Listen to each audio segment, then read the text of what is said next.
That same committee recommended 50 fewer civilians than we currently have in our 19 police departments. Now, just to show you how conservative I was the chair of the Finance Committee.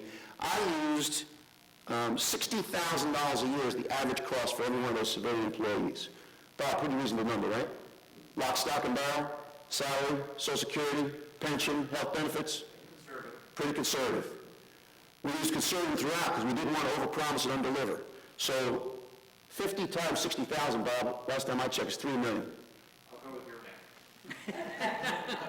$3 million in savings on day one. Well, you could say, well, Jack, didn't we just eat that up with 12 more patrol persons? Yes, but I can't tell you how many chiefs said on day one they were going bye-bye. Chiefs, the higher end of the scale, at the highest end of the scale, they were going bye-bye. Okay, and no civilians doing. What the task force recommended produced this. Savings of 4 to 7 to 10 million up front. Compare that to the $18 million the consultant proposed. His plan was definitely more aggressive. It was definitely more aggressive. And the savings was at stabilization, meaning when all cost efficiencies were worked in, which would take about 5 to 6 years. That caused a challenge for us. Lesson learned right there with that expectation. Big lesson learned. The papers were so supportive of us throughout the entire thing. There wasn't a quarter that went by over this 3-year period. There wasn't an editorial from the Star-Ledger or Current News talking about this. The first of its kind, and what some consider the most challenging public policy endeavor ever undertaken by any county, municipality, in the state, Princeton notwithstanding. I mean, what they did is magnificent. This was 21 municipalities, 19 police departments. And when the news came out that the savings would be anywhere from 4 to 7 to 10, because you never know how many people are going to retire out of the box. Compared to the 18, the papers went after us. The papers went after us. They said that people took their foot off the pedal. They weren't aggressive enough. And the reason is because 4 to 7 to 10 provides an opportunity for the greatest challenge, which I'm so glad did not happen in Princeton.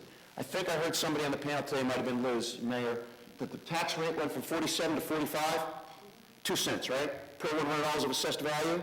So at $500,000 assessed house, check me again on my math, Bob, that's $100 a year, right?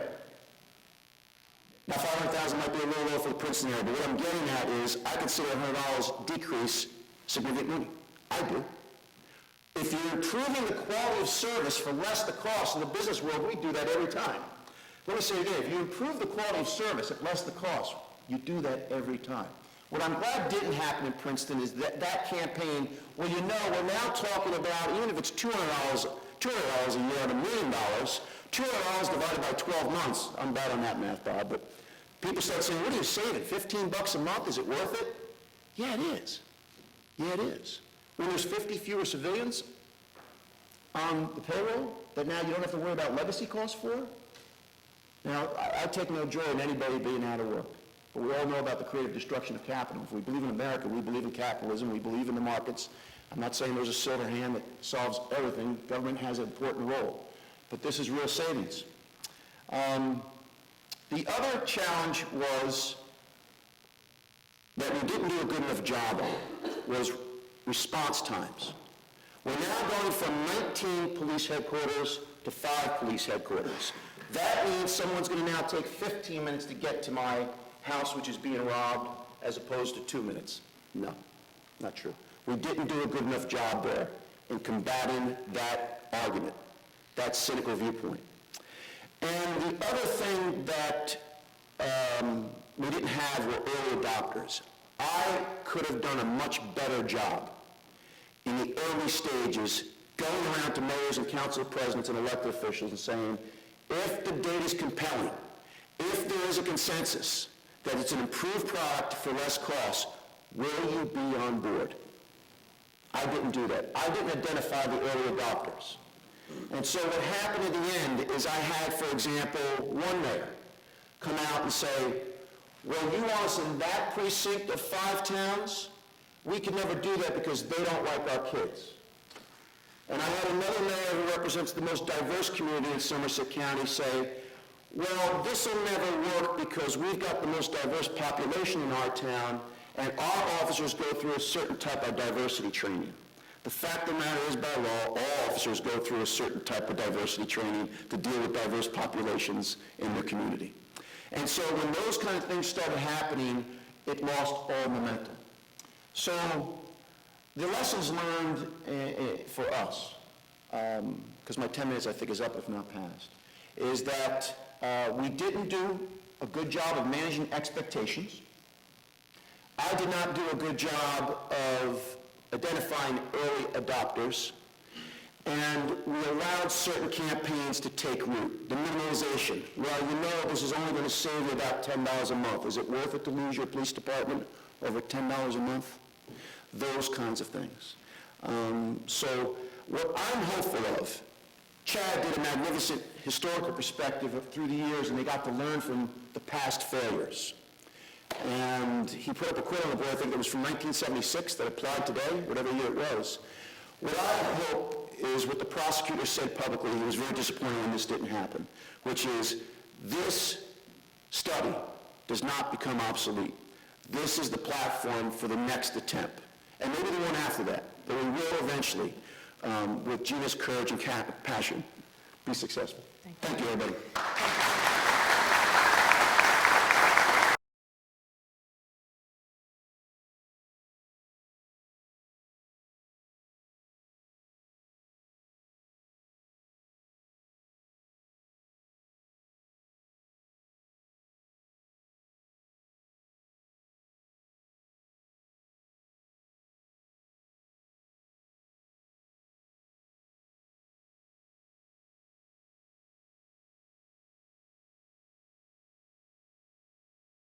Freeholder Rob Walton is from Hunterdon County, and you'll notice that so many counties are represented here.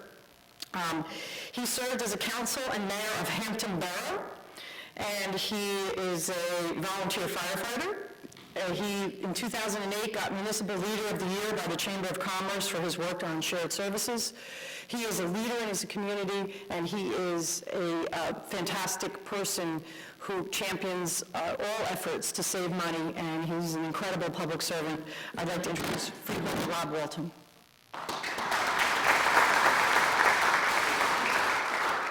How do I get to mine? There we go. All right. Well, I know the title of Gina's organization is Courage to Connect because it takes a lot of courage to stand up and talk about consolidation. I think it takes courage to milk a goat every year at the annual 4-H fair. And I know we're going to get Jack there this year. He's laughing, but he's going to be doing that picture. We're going to picture him with he sat next to a goat's butt. So, Hunterdon County has 130,000 people. Our county budget is $86 million. We have 26 municipalities. Their budgets are about $120 million. We have 30 school districts that spend $400 million, 30 fire companies, 24 EMS agencies, and we have 118 place names. And this was discussed earlier.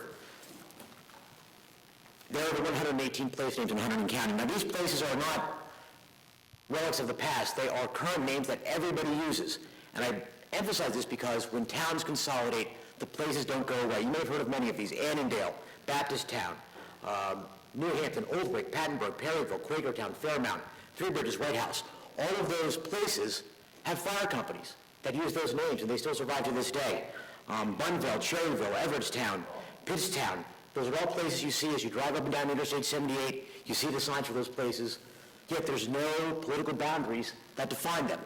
And the same is true if a town were to go away because of consolidation, whether you're named Princeton, Dale, and Township, or named Flemington, Ware, and Borough, and they were to combine and create a new township that might be called Ciattarelli. Those names would survive. One of the things that we did when we started to look at consolidation, I started to promote it around Hunterdon County, is we have a map in our freeholder room that shows the history of our county through time. And we looked at that and thought, isn't this a great way to look at consolidation? A way to move forward by looking back. Here's Hunterdon County today and all of our municipalities, all 26 of our towns. And as you go back in time, you can see the towns disappear. Here's 1918, and the towns begin to disappear. 1898, 1895, fewer towns still. 1871, only 2 small towns, Flemington and Clinton Town, and now it's just the large townships in 1841, 1838. You can see Hopewell was once part of Hunterdon County, and there you have maybe 11 townships, and now you have 8 townships. So one of the things we emphasize is that the way things are today are not the way they were before, and they don't have to remain that way. We're not talking about long-standing history. This isn't thousands of years of tradition. This is, in some cases, 80 years, 90 years. There's no reason why we can't undo what may have been a mistake. Looking at that map on the top, my right, your left, with the 26 towns, all the small boroughs were formed for one of two reasons. Either there's a railroad station there, or there's a river crossing. So you have these farming communities on the outskirts of towns, and they either brought their goods to the railroad stop for shipment, or they brought it to the river town, and those towns began to develop. Well, as time went on, those river towns and rail stations became bustling cities, at least by Hunterdon County standards. And so their interests suddenly diverged from those of the townships. And they decided that it was their best political interest to divide themselves off and become their own political entities. Well, as time has worn on and economics have changed, and we're not depending on the railroad or the river crossings, what kept those towns independent and separate, those reasons have really kind of gone away. And one of the things that we've been very pleased with in Hunterdon County is we've had 2 5-town groups begin to discuss studying consolidation. Some of the mayors are here today in one group. In one of the first 5-town groups to look at it, it was several small boroughs that surrounded one large township. And they thought that it would be best if they reunified with that one township and benefit from the savings. That, unfortunately, has not taken off. The other study that's in the works now, between 5 other towns, has 2 small boroughs and 3 rather large townships. And those folks seem to be moving towards a 5-town study, which is really encouraging news. There's a lot of good things about that. For one thing, we've got, there's some Democrats involved and Republicans involved, which is always good to have bipartisanship when you do these things. You have small towns and big townships, which is also good. But there are a lot of things that are sort of keeping it from happening that hopefully we'll be able to overcome as we move on.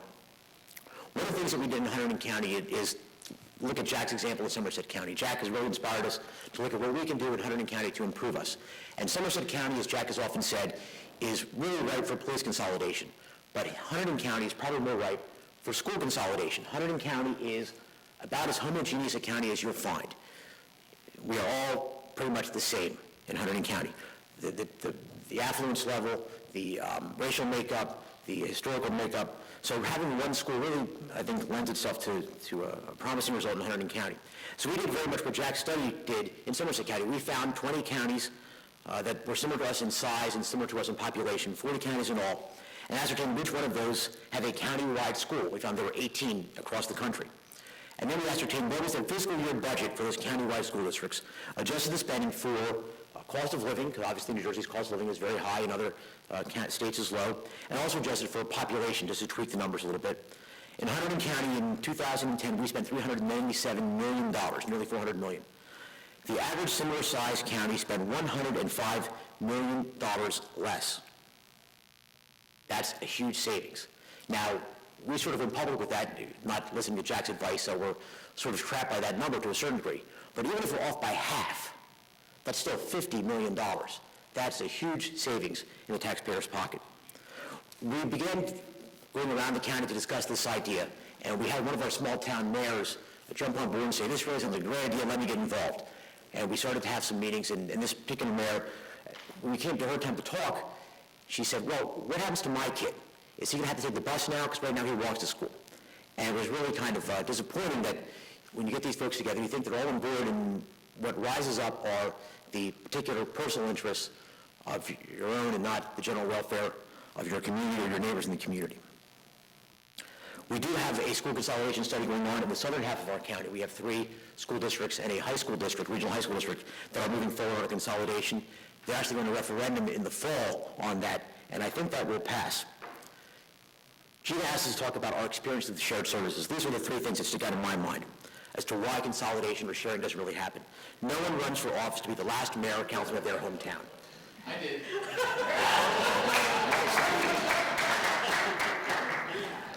The exception that proves the rule, if you will. So it's unnatural to run for office for your town and then right out of the gate say, I want to do away with the office I just won. It just doesn't happen. The other thing that I think is axiomatic is everybody hates Congress, but they love their congressman. We all know this to be true. You take surveys of Congress, and it's 7-8% approval rating, which is, relatives and family members. But if you ask an individual, would you like your congressman? Most people say yes. I like my congressman. He's a great guy. We're in Rush Holt's district, and Rush Holt is enormously popular in Princeton. I know because we've tried to take him out a couple times. But people hate Congress. The same is true of towns. If you survey people across the state, ask them, do we have too many municipalities, you'll probably get very large numbers that say yes. Is your town one town that you consolidate? No, my town's fine. Well, it can't be both ways, and that's one of the things we have to struggle with. And the last one is, what is in it for me?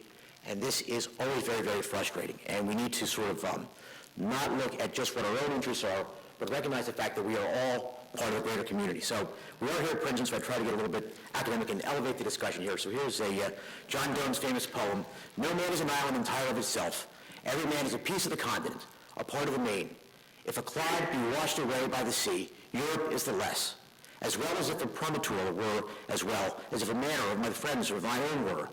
Any man's death diminishes me, because I am involved in mankind, and therefore never send to know for whom the bell tolls, it tolls for thee." Now that's a very poetic saying, it's a poetic way of saying we're all in it together, and we need to sometimes put aside our own particular interest for the better interest of all of us. So if we're consolidating Princeton and Princeton Township and Borough, if Princeton Township saves $10 and Princeton Borough saves $5, I shouldn't be jealous of the township for saving more. I should be happy that I'm saving the $5. But unfortunately, that doesn't happen too often. So part of what I do in public office is ask these two questions. What can I do to reduce the amount of money that local government takes out of taxpayers' pockets? And what can we do to help local government work better and work better together? And as Ernest Hemingway said in his book, For Whom the Bell Tolls, for what are we born if not to aid one another? Thank you.